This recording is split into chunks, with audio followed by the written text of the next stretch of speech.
उस दिन 1 तारीख थी, इसलिए सब इंतजार में थे कि बापूजी आज बाजार से जलेबी लेकर आएंगे। बाबूजी यानी सरजू अपने घर में अकेला कमाने वाला आदमी था। माँ बाप, भाई बहन, बीवी बच्चे सबकी जिम्मेदारी उसके कंधों पर थी। माँ बाप स्वर्ग सिधार गए, बहनों की शादी कर दी, भाई भी अपना घर बसाकर दुश्मनी कर बैठे और सरजू पर कर्जा छोड़ गए। सरजू ने अपना घर चलाने के लिए एक मंत्री के यहाँ माली का काम शुरू कर दिया। उसकी पत्नी कुसुम बोली, बहुत देर कर दी।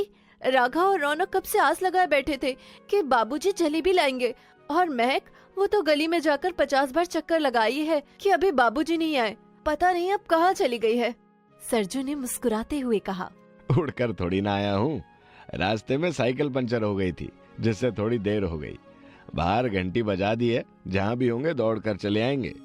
तुरंत ही तीनों बच्चे आकर सरजू से लिपट गए और चिल्लाने लगे, बाबूजी आ गए, बाबूजी आ गए, जलेबी लाए हो ना? लाया हूँ, सब कुछ भूल सकता हूँ लेकिन तुम्हारी जलेबी नहीं भूल सकता। चलो बैठो, सब मिलकर जलेबी खाते हैं। ऐसे ही दिन गुजरते जा रहे थे। एक दिन कुसुम बोली, सुनते हो जी, हमारे दोनों भाइयों ने स्कूटर और मोटरसाइकिल खरीद ली है और तुम आज भी उस पुरानी साइकिल को चला रहे हो। तुम भी कर्जा पानी लेकर इस बार एक स्कूटर खरीद ही लो। पागल हो गई हो क्या? स्कूटर खरीद लूं? इतनी तनख्वाह नहीं मिलती मुझे मालीगिरी में कि अपने शौक पूरे कर सकूं। पहले मेरे बच्चे पढ़ लिख कर अपने पैरों पर खड़े हो जाएं, फिर स्कूटर क्या, मेरे बच्चे मेरे लिए कार भी खरीद देंगे। सरजू की बातें सुनकर कुसुम चुप हो गई। तभी राघव बोला, बाबूजी, अगले सप्ताह हमारा रिजल्ट आ रहा है। मास्टर जी कह रहे थे कि जो भी बच्चा प्रथम आएगा उसे मंत्री जी के हाथों इनाम दिया जाएगा। अच्छा, ये तो बहुत बढ़िया बात है। अगर तुम तीनों भी प्रथम आए तो तुम्हें भी मंत्री जी के हाथों से इनाम मिलेगा। हाँ बाबूजी, आप भी आना हमारे स्कूल में। पता है, बच्चों के साथ साथ माता पिता का भी सम्मान किया जाएगा। सरजू के लिए बच्चों के स्कूल में जाना बहुत ही बड़ी बात थी, क्योंकि वो तंगी में गुजारा करके अपने बच्चों को अच्छे स्कूल में पढ़ा रहा था। वो सोच में पड़ गया कि वो इस फटी हालत में बच्चों के स्कूल कैसे जाएगा। सरजू के पास एक घड़ी थी जो उसे अपनी शादी के दहेज में मिली थी। उसने वो घड़ी बेच दी और अपने बच्चों के लिए एक नई वर्दी और कुछ अपने पास जोड़े हुए पैसों से कुसुम के लिए एक साड़ी खरीद लाया। कुसुम गुस्से से बोली, मेरे लिए तो साड़ी खरीद लाए हो, लेकिन तुम क्या फटे जूतों में जाओगे? अरे मेरे जूते कौन देखेगा, लेकिन बच्चे प्रथम आ गए तो पुरानी वर्दी में मंत्री जी से सम्मान लेना अच्छा नहीं लगेगा। फिर वो समय आ ही गया जब बच्चों का रिजल्ट निकलने वाला था। स्कूल जाकर पता चला कि राघव 8वीं और रौनक 7वीं कक्षा में प्रथम आए हैं। इनाम देने के लिए जब उन्हें अपने माँ बाप के साथ स्टेज पर बुलाया गया तो सरजू देखकर चौंक गया कि ये तो वही मंत्री है जिनके बगीचे में मैं माली का काम करता हूँ। मंत्री जी सरजू को देखकर बोले, सरजू, क्या ये दोनों तुम्हारे बच्चे हैं? हाँ मालिक, मेरे बच्चे हैं। मंत्री जी ने बच्चों के साथ साथ सरजू और कुसुम का भी सम्मान किया। सरजू, मुझे तुम पर गर्व है जो तुम इतनी कम तनख्वाह में भी अपने बच्चों को इतने बड़े स्कूल में पढ़ा रहे हो। मैं आज से तुम्हारी तनख्वाह 5000 और बढ़ा रहा हूँ, लेकिन मेरी एक बात याद रखना, तुम्हारे बच्चे बहुत होशियार हैं, तुम उनकी पढ़ाई में कमी मत छोड़ना। किसी चीज की मदद चाहिए हो तो मुझे बताना। सरजू की आंखों में खुशी के आंसू थे। उसने मंत्री जी का धन्यवाद किया और वहाँ से चला आया। घर आकर सरजू बोला, कुसुम, मैं कहता था ना कि एक ना एक दिन हमारे दिन जरूर बदलेंगे। अब मैं अपने बच्चों को पढ़ाने में कोई कसर नहीं छोड़ूंगा। लेकिन ये खुशी ज्यादा दिन तक नहीं थी। उन दिनों बारिश रुकने का नाम ही नहीं ले रही थी। ज्यादा बारिश होने की वजह से गांव में बाढ़ आ गई और पूरा गांव बह गया। अफरा तफरी में लोग छतों पर चढ़कर बैठ गए और वहीं फंसे रह गए। सब तहस नहस हो गया। बाढ़ के बाद गांव में महामारी फैल गई। काफी लोग मर गए। कुसुम भी हैजे की चपेट में आ गई और उसकी मौत हो गई। चारों तरफ हाहाकार मचा था। बाबूजी, हमारी माँ कहाँ चली गई? हमें माँ चाहिए। चुप हो जाओ मेरे बच्चे, अब माँ नहीं है और ना ही कभी आएगी। अब मैं ही तुम्हारी माँ हूँ और मैं ही तुम्हारा बाप। ये कहकर सरजू रो पड़ा। बाबूजी, आप रो क्यों रहे हैं? बहुत से बच्चों की माँ जब मर जाती है तो उनकी नई माँ आ जाती है। आप भी हमारी नई माँ ले आओ। महक, तू पागल तो नहीं हो गई? ऐसे माँ नहीं आती, जानती है नई माँ बहुत बुरी होती है।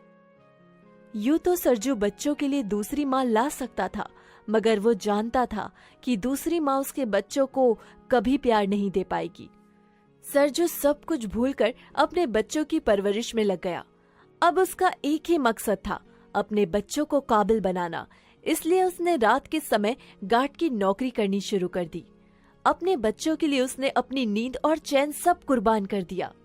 समय के साथ साथ घाव भरते चले गए। धीरे धीरे सरजू और बच्चों ने कुसुम के बिना जीना सीख लिया और फिर समय के साथ साथ बच्चे भी बड़े हो गए। एक दिन राघव खुशी से चिल्लाता हुआ आया और बोला, बाबूजी, बाबूजी कहाँ हो? जल्दी बाहर आओ। अरे भाई, क्या आफत आ गई? आफत नहीं, खुशखबरी बाबूजी, आपके बेटे की रेलवे में नौकरी लग गई है। नौकरी लग गई? एक बार फिर से कहो बेटा, मुझे तो यकीन ही नहीं हो रहा। बाबूजी, अब आपको कोई काम करने की जरूरत नहीं, अब आप राज करोगे, राज। सरजू को आज कुसुम की बहुत याद आ रही थी। काश तुम इस खुशी को बांटने के लिए आज हमारे साथ जिंदा होती। माँ को याद करके राघव की आंखें भी भर आईं। राघव के जिद करने पर सरजू ने काम छोड़ दिया।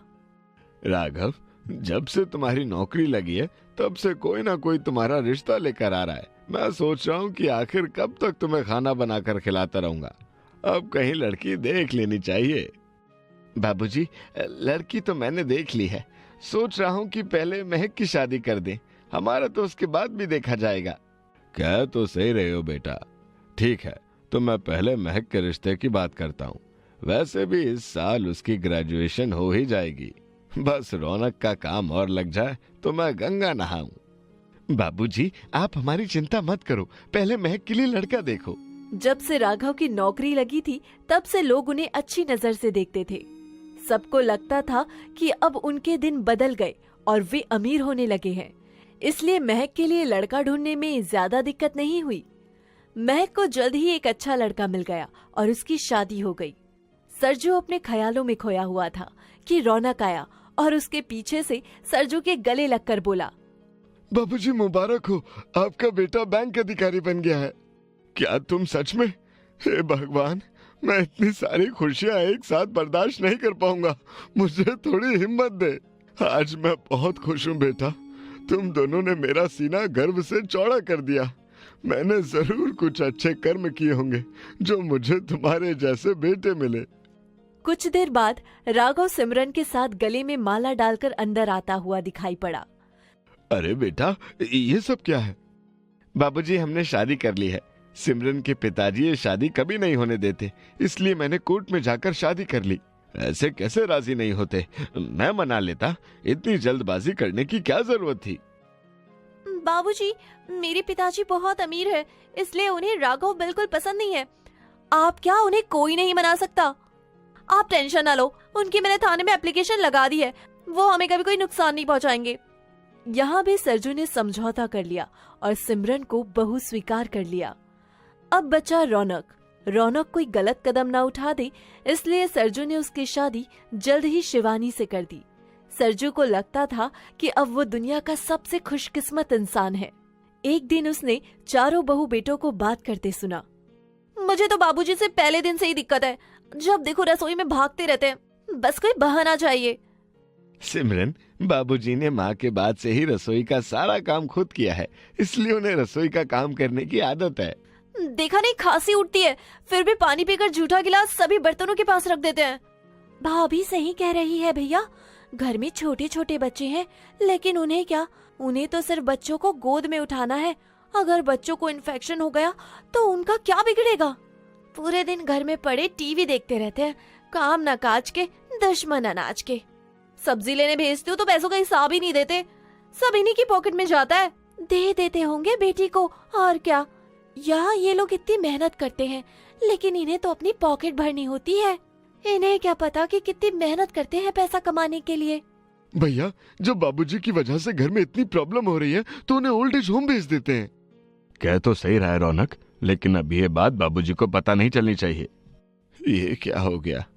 जिन बच्चों के लिए मैंने अपनी आंखों का हर ख्वाब बेचकर खुशियां खरीदी, आज वही बच्चे मुझे घर से निकालने की जुगत लगा रहे हैं। ये दिन देखने से पहले मैं मर क्यों नहीं गया?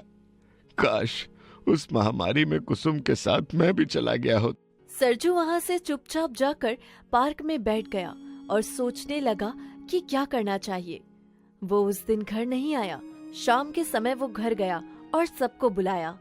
वो बोला, बच्चों, आजकल जमाना बहुत खराब है, इसलिए मैंने कुछ सोचा है। क्या बाबूजी? सोच रहा हूँ कि मुझे बुढ़ापा आ गया है। अगर किसी ने मेरी देखभाल नहीं की तो क्या होगा? बाबूजी क्या टेंशन है, आप एक नौकर रख लेना, क्योंकि इन लोगों के पास तो टाइम है ही नहीं। वही सोच रहा हूँ कि किसी को अपनी सेवा के लिए रख ही लूं। इसलिए मैंने अपनी प्रॉपर्टी और जमीन जायदाद 2 हिस्सों में बांटने का फैसला कर लिया है। सही तो है। मेरा और भैया का तीसरा हिस्सा करके किसको देना है? कुछ गलत फहमी है रौनक। हिस्से तुम दोनों के नहीं हैं। एक हिस्सा महक का और मेरे नौकर का होगा, जो मरते दम तक मेरी सेवा करेगा, क्योंकि तुम लोग तो मुझे वैसे भी ओल्ड एज होम भेज रहे हो। ये सुनकर सबके कान खड़े हो गए। राघव और रौनक की नजरें झुक गई। सिमरन और शिवानी एक दूसरे का मुंह देखने लगी। चौंको मत, मैंने तुम्हारी सारी बातें सुनकर ये फैसला लिया है। महक और वकील सुबह पेपर लेकर आ जाएंगे। उन लोगों को उम्मीद भी नहीं थी कि सरजू ऐसा कदम उठा लेगा। ये सुनकर उन्हें बड़ा झटका लगा। बाबूजी, ऐसे कैसे? हम लोग हैं ना, हम करेंगे आपकी सेवा। नहीं राघव, अब मैं इस घर में नहीं रह पाऊंगा। मेरे रहने से तुम्हारे बच्चों को इन्फेक्शन हो सकता है। बाबूजी, वो तो बस ऐसे ही हमसे गलती हो गई, अब ऐसा कुछ नहीं होगा। तुम्हारी ये पहली और आखिरी गलती थी। इसके बाद मैं तुम्हें मौका ही नहीं दूंगा। ये कहकर वो वहाँ से चला गया। अगले दिन महक वकील को लेकर वहाँ आ गई। पेपर तैयार थे।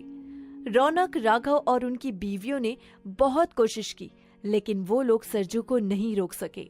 सरजू ने अपनी आधी प्रॉपर्टी महक के नाम कर दी और आधी जो कोई भी उसकी सेवा करेगा उसकी हो जाएगी। भैया, आप कैसे बोल सकते हो कि बाबूजी अपने सिर पर कर्जा होने के बाद भी हमारे लिए जलेबी लाना नहीं भूलते थे। हमारी स्कूल की वर्दी के लिए उन्होंने अपनी घड़ी बेच दी थी। पूरी जवानी हमारे लिए अकेले बिता दी, लेकिन हमारे लिए दूसरी माँ नहीं लाए। माली का काम करते हुए हाथ छिल जाते थे। रात भर जागकर पहरेदारी करते रहे, तब जाकर तुम दोनों आज इस मुकाम पर पहुँचे हो। और भाभी कह रही है कि इन्हें क्या पता पैसे कितनी मेहनत से कमाया जाता है। मेहनत बाबूजी से पूछो भाभी, उन्होंने हमारी दुनिया सजाने के लिए अपने ख्वाब बेचे हैं। चलिए बाबूजी, मैं बाबूजी को अपने साथ ले जा रही हूँ। सबकी आंखों में पश्चाताप के आंसू थे।